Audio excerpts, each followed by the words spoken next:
speak, it seems a good quarter, except for a bit of a miss on the profitability. Max has restructured its company. Let's listen into the management.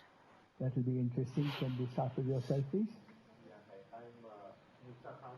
I'm from BloombergTV. All righty. Madam? Hi, I'm Eva from WebChatme. Hi, Anisha Ahmed from WebChatme, the digital agency. Okay. What do we have? Party and Trolley agency, PR agency. Okay.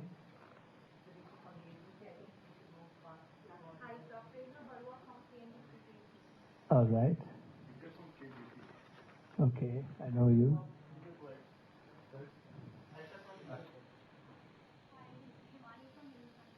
All right. All right, basic introductions on between the media and the management there. Quick check on Group Finance once again as it reports earnings. It's been a decent quarter for revenue at this point for Group Finance coming in.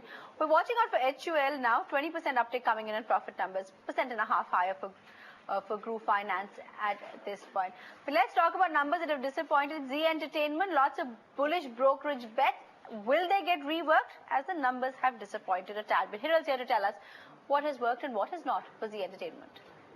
That's right. In terms of as Zee is concerned, it's the bottom line number that has come in below estimates. It's a higher tax outgo number that has hurt the profitability of the company. If we see the profits down by almost 11% at 275 crores versus an estimate of around 306 crores. And in terms of the tax expense, if you go to see, that has gone up by around 38% at 160 crores versus a 116. So again, it's the tax bit that has hurt the profitability. In terms of the top line, the numbers are above estimates, up by around 17% at 1,595 crores, and margins are also above estimates at 27% versus an estimate of 26.3%.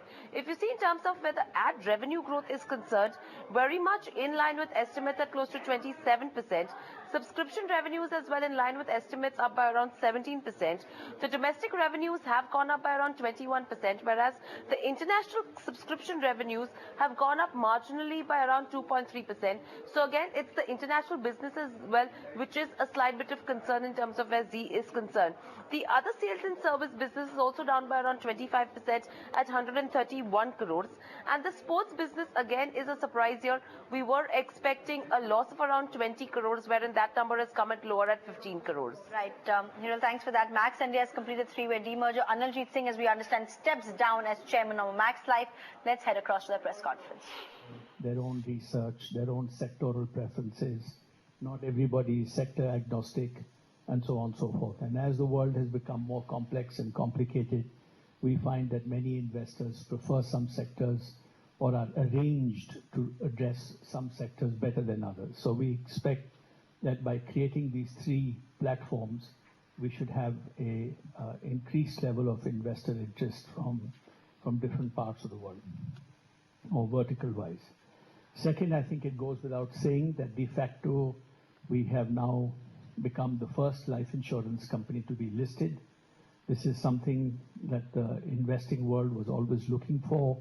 And if you look at our mix of businesses in the past, it's very easily understandable that those who are interested in financial insurance services or insurance or life insurance would not necessarily want to be involved in other sectors. So de facto, we have become just one step removed from being a listed life insurance company.